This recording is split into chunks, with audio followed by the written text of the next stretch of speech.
Hello विद्यार्थी मित्रों, केम छो? स्वागत है तमारू अपनी YouTube channel education Umesh academy में। उम्मीद है તમે બધા ખુશખુશાલ હશો। આજે આપણે પાછો આપણો વિડીયો લઈને આવી ગયા છે ધોરણ 11 કોમર્સનું નામાના મૂળ તત્વોનું પહેલું ચેપ્ટર હિસાબી પદ્ધતિ અને તેના પારિભાષિક શબ્દો।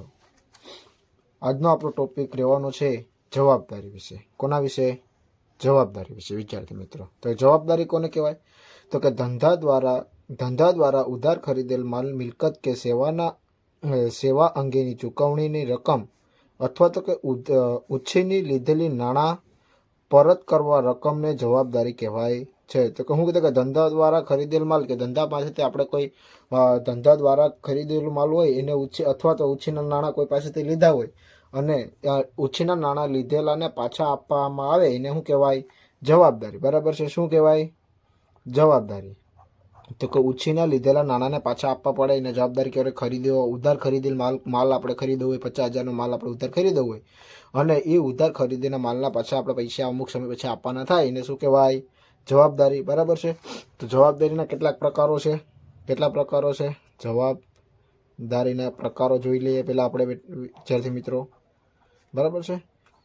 એમાં પહેલો જવાબદાર છે આંતરિક જવાબદારી। કેવી જવાબદારી? આંતરિક જવાબદારી। અને બીજું છે બાહ્ય જવાબદારી। કેવી જવાબદારી? બાહ્ય જવાબદારી। પછી આની અંદર પાછા બે આવે। કઈ જવાબદારી? ચાલુ જવાબદારી અને બિનચાલુ જવાબદારી। કેવી જવાબદારી? બિનચાલુ જવાબદારી। બાહ્ય જવાબદારીની અંદર કેવું છે? ચાલુ જવાબદારી અને પાછી કેવી? બિનચાલુ જવાબદારી। કેવી? બિનચાલુ જવાબદારી। કેવી જવાબદારી? તો કે આંતરિક જવાબદારી અને બાહ્ય જવાબદારી। બરાબર છે? હવે આપણે એની વ્યાખ્યા જોઈ લઈએ આંતરિક જવાબદારી અને બાહ્ય જવાબદારીની। બરાબર?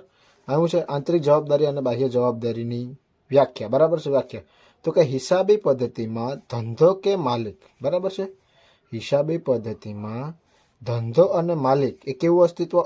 અલગ વ્યક્તિ તરીકે ઓળખાય છે। કેવા વ્યક્તિ તરીકે? કે ધંધો એક અલગ વ્યક્તિ છે અને માલિક પણ કોણ છે? એ પણ એક અલગ વ્યક્તિ છે, ઓળખાય છે। ધંધાના માલિક દ્વારા મૂડી પૂરી પાડવામાં આવે છે ત્યારે તે ધંધાની આંતરિક જવાબદારી બને છે અને આ માલિકીની પ્રત્યયની જવાબદારી હોય છે। તો કે ધંધો આપણે ચાલુ કર્યો છે વિદ્યાર્થી મિત્રો ભાઈ, તો ધંધામાં તો હુક્કીની જરૂર પડતી કે ભાઈ મૂડીની જરૂર પડતી હોય, મિલકતની જરૂર પડતી હોય। બરાબર છે? હા, રોકડ મૂડી આવી ગઈ, મિલકત આવી ગઈ। બરાબર છે? તો કે આની જરૂર પડતી હોય વધારે પૂરતી તો ધંધાની અંદર। તો કે આ મૂડી અને મિલકત જવાબદારી, આ મૂડી અને મિલકતની જે જરૂરિયાત છે, શું છે? જરૂરિયાતને પૂરી પાડે એને શું કહેવાય? આંતરિક જવાબદારી। બરાબર છે? આંતરિક જવાબદારી, આ શું કહેવાય? આંતરિક જવાબદારી। તો કે ભાઈ ધંધાના માલિક બે અલગ અલગ અસ્તિત્વ ધરાવે પણ ધંધાનો માલિક જ્યારે ધંધામાં મૂડી પૂરી પાડતો હોય એને શું કહેવાય? એની કઈ જવાબદારી છે? એ આંતરિક જવાબદારી છે, કારણ કે ધંધો ચલાવવા માટે ધંધો જે માલિક છે એને પૂરતી રકમ પૂરી પાડવી પડે, મૂડી છે, મિલકત છે, બરાબર છે, જે બધી જ ઘટતી વસ્તુઓ છે પૂરી પાડવી પડે એને આંતરિક જવાબદારી કહેવાય। તો બાહ્ય જવાબદારી કોને કહેવાય? તો બાહ્ય જવાબદારી ધંધાની છે કે ભાઈ ધંધામાંથી જે ઉધાર ખરીદેલો માલ છે, બરાબર છે, ઉધાર ખરીદી લીધી કે ઉછીના નાણાં લીધા હોય, શું છે? ઉછીના નાણાં લીધા છે, તો કે આ ઉછીના નાણાં કે ઉધાર ખરીદી છે તેને અમુક સમય પછી કે વર્ષના અંતે શું છે? વર્ષના અંતે આ નાણાંનો ચૂકવણી કરવી પડે। શું કરવી પડે? ચૂકવણી કરવી પડે। એને શું કહેવાય? બાહ્ય જવાબદારી। કાકીની છે કે બાહ્ય કે બરાબરથી જે આપણે થર્ડ પાર્ટી કે પાસેથી જે માલ ઉધાર ખરીદેલો છે એ વ્યક્તિને પાછા નાણાં આપણે આપવા પડે, કેમ કે માલ ઉધાર ખરીદ્યો છે તો પાછો માલ પૈસા પાછા આપવા પડે, બાકીથી પાછો આપણે માલ આપવાનો નથી। એટલે આ વિચાર સમજાઈ ગયો વિદ્યાર્થી મિત્રો? આંતરિક જવાબદારી કોને કહેવાય ને બાહ્ય જવાબદારી કોને કહેવાય? પાછું એકવાર રિપીટ કરી દઉં। આંતરિક જવાબદારી એ ધંધાના માલિક દ્વારા ધંધામાં મૂડી પૂરી પાડવામાં આવે તેને આંતરિક જવાબદારી કહેવાય છે। અને બાહ્ય જવાબદારી એટલે કે ધંધામાંથી ઉધાર ખરીદી કે ઉછીના નાણાં લીધા હોય એ પાછા આપવામાં આવે તેને શું કહેવાય? બાહ્ય જવાબદારી। બરાબર છે? પછી બીજું આવી જાય છે સામાન્ય, પછી બાહ્ય જવાબદારી, આંતરિક જવાબદારી થઈ ગયું, બાહ્ય જવાબદારી થઈ ગયું। બરાબર છે? બાહ્ય જવાબ આ બે થઈ ગયું। હવે ચાલુ જવાબદારી અને બિનચાલુ જવાબદારી, હવે એ જોઈ લઈએ। તો કે ચાલુ જવાબદારી કોને કહેવાય? તો કે વર્ષના અંતે કેને કહેવાય? તો કે વર્ષના અંતે જે જવાબદારી પૂરી કરવામાં આવતી હોય, બરાબર છે, કરવામાં આવે તેની ચાલુ જવાબદારી કહેવાય, કહે છે, બરાબર છે. તો કે વર્ષના અંતે એટલે કે ચાલુ વર્ષ જે આપણું ચાલુ છે, બરાબર છે, કેવું વર્ષ ચાલુ છે? તો કે ચાલુ વર્ષ જે આપણું ચાલુ છે એની અંદર તો કે ઉધાર ખરીદેલી માલ હોય અને ચાલુ જવાબદારી ને બીજા જો ચાલુ જવાબદારી બીજી કઈ કહેવાય કે ટૂંકા ગાળાની જવાબદારી. તો કે ઉધાર માલ લીધો હોય, આગળ મેં ઉપર વાત કરી ને કે ઉધાર આપણે ખરીદી કરી, બરાબર છે, તો એ કઈ જવાબદારી થઈ ગઈ કે ચાલુ જવાબદારી. તો કે વર્ષના અંતે એની મુદત કેટલી હોય? તો કે 1 વર્ષ. કેટલી હોય? તો કે 1 વર્ષ. 1 વર્ષ, બરાબર છે. 1 વર્ષમાં નાણાં પરત કરવામાં આવતા હોય, બરાબર છે. નાણાં પરત કરવામાં આવે તેને શું કહેવામાં આવે છે? ચાલુ જવાબદારી. પછી આવે છે બિનચાલુ જવાબદારી. કેવી જવાબદારી? બિનચાલુ જવાબદારી. ચાલુ જવાબદારી, બરાબર, મેં ખાલી જવાબ લખ્યું જવાબદારી. તો બીજું બિનચાલુ જવાબદારીમાં હોય તો કે લાંબા ગાળાની જવાબદારી. લાંબા ગાળાની જવાબદારી કે કઈ 1 વર્ષ કરતાં વધુ. કેટલા? 1 વર્ષ કરતાં વધુ. એટલે કે એમાં શું શું આવે? તો કે ભાઈ બેંક લોન છે. શું આવે એમાં? તો કે બેંક લોન છે, ડિબેન્ચર છે, બરાબર છે. તો કે બેંક લોન શું છે? તો કે બેંક લોન છે તે 1 વર્ષ કરતાં વધુમાં ચૂકવવામાં આવતી હોય છે. એ 1 વર્ષના અંતે ચૂકવવામાં આવતી નથી. માત્ર 1 વર્ષમાં નથી, 1 વર્ષ કરતાં વધુ કે બેંક લોન લીધેલી છે તો કેટલોનો સમય હોય? તો કે ભાઈ 1.5 વર્ષ હોય, 2 વર્ષ હોય, બરાબર છે. કે 1 વર્ષ કેટલા વધી જાય? એ બેંક લોનમાં 2 વર્ષ કરતાં વધી જાય છે. ડિબેન્ચર છે એ પછી 1 વર્ષ કરતાં ઉપરની રકમના હોય છે, એટલે કે ઉછીના નાણાં લીધા હોય તેને 1 વર્ષ કરતાં કેટલા ઉછીના નાણાં લીધા હોય? કેટલા લીધા હોય? ઉછીના નાણાં લીધા હોય તેને 1 વર્ષ બાદ ચૂકવવામાં આવતા હોય. કેટલા? 1 વર્ષ બાદ ચૂકવવામાં આવતા હોય તેને બિનચાલુ જવાબદારી કહે છે, બરાબર છે. બિનચાલુ જવાબદારી કહે છે. તો કે 1 વર્ષ કરતાં વધારે ચૂકવવામાં આવતા હોય એને શું કહેવાય? 1 વર્ષ કરતાં વધુ રકમ એને લાંબા ગાળાની અથવા તો બિનચાલુ જવાબદારી કહેવાય છે. ચાલુ જવાબદારી બીજા કયા નામે ઓળખવામાં આવે છે? તો કે ભાઈ ટૂંકા ગાળાની જવાબદારી.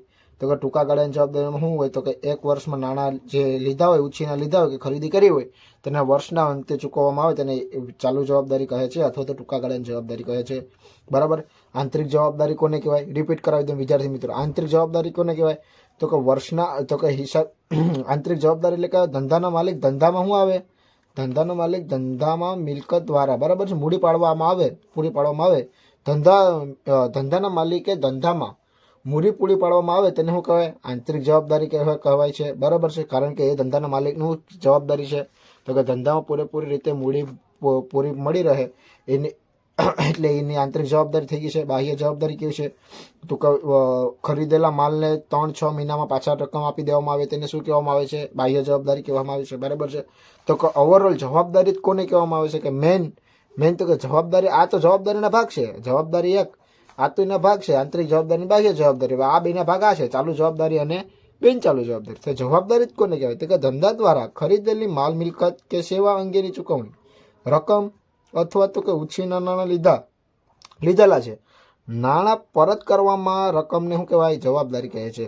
તો કે નાણાં જો ધંધામાંથી ઉધાર માલ લીધી હોય, બરાબર, ઉધાર માલ ખરીદ્યો હોય અથવા માલ મિલકત લીધી હોય કે સેવા અંગેની ચૂકવણી કોઈ હોય, બરાબર, અથવા તો ઉછીના નાણાં પડી ગયા હોય. બધા પાસે તો કે માલ જ ન લેતા, ઉછીના નાણાં પણ કોઈક પાસે આપણે લીધા હોય તો એ લીધાને પાછા શું કરવા? પરત કરવામાં આવે, બરાબર છે. પરત કરવામાં આવે તેને શું કહેવાય છે? જવાબદારી. સમજાઈ ગયું વિદ્યાર્થી મિત્રો? આજનો ટોપિક આપણો પૂરો કયો? જવાબદારી. આગળ આપણે ભણી લીધા, બનાવ ભણી લીધા, બરાબર છે, મૂડી ભણી લીધા, ઉપાડ ભણી લીધા, બરાબર છે. આગળ આપણે જે 4 ટોપિક ભણ્યા હતા, 4 ટોપિક ભણી ગયા અને આજે આપણો પહેલો ટોપિક પૂરો થઈ ગયો. 5મો જવાબદારીવાળો ટોપિક સંપૂર્ણ અહીંયા પૂરો થઈ ગયો છે. હવે નેક્સ્ટ વિડીયોમાં આપણે ભણીશું મિલકતો. શું ભણવાનું છે? મિલકતો. નેક્સ્ટ વિડીયો માટે વિદ્યાર્થી મિત્રો વેઇટ કરી જાઓ. મિલકતો વિશે ભણવાનું છે, એટલે તમે પાછા તૈયાર થઈ જાઓ. એટલું તમે ક્લિયર કરી નાખો એટલે પાછું આપણે મિલકત સમજવાનું છે. વિદ્યાર્થી મિત્રોને હાવ ઈઝી રીતે આપણી માતૃભાષામાં સરળ ભાષામાં હું સમજાવી દઈશ તમને. અકાઉન્ટ તમારે ગોખવું નહીં પડે, તમને આખું મોઢું થઈ જશે. ત્યાં સુધી વિદ્યાર્થી મિત્રો બધાને ઓલ ધ બેસ્ટ અને કીપ ઇટ અપ વિદ્યાર્થી મિત્રો. જો તમને વિદ્યાર્થી મિત્રો આપણો વિડીયો ગમતો હોય તો શું કરવાનું છે? લાઈક શેર કરી દો તમારા મિત્ર સગા સંબંધીને અને સબસ્ક્રાઇબ કરી લેજો વિદ્યાર્થી મિત્રો. બરાબર છે?